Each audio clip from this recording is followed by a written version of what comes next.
अस्सलाम वालेकुम नाज़रीन, तव्हां ॾिसी रहिया आहियो HRJDO न्यूज़ ऐं मां आहियां वज़ीर उंडड़। हिकु अफ़सोसनाक ख़बर तव्हांखे ॿुधाइणो, सेवण शरीफ़ वेझो भान सैदाबाद बाईपास रोड ते तेज़ रफ़्तार नामालूम कार जे टक्कर में मासूम नीगर अल्ताफ़ सोलगी सख़्त ज़ख़्मी थी पियो। इन वाक़े जा वधीक तफ़सील मालूम कयूं था। सेवण मां असांजो रिपोर्टर मौजूदु आहे शकील मचंदा। जी शकील। जी वज़ीर, हीउ वाक़ियो सुबुह जो 8:30 बजे सेवण जे वेझो इंडस हाईवे भान सईदाबाद जे रोड ते पेश आयो आहे।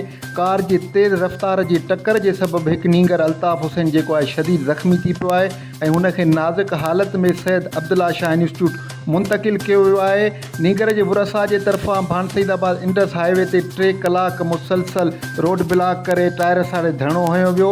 मोटरवे पुलिस जे पहुचण खां पोइ वरसा सां ॻाल्हियूं ॿोलियूं करे हुन रोड खे क्लियर करायो वियो आहे। उतां जे वरसा जेको आहे साफ़िन सां ॻाल्हियूं ॿोलियूं कंदे ॿुधायो त अछे कलर जी हिकु कार हुई जेका नीगर खे टक्कर हणी वई ऐं उहो जेको कार जो मालिक हो उतां फरार थियण में कामयाब थी वियो आहे। जी वॾी महिरबानी शकील मचंदा, तव्हां असांखे अपडेट कई। वधीक ख़बरनि ऐं अपडेट लाइ ॾिसंदा रहो HRJDO न्यूज़।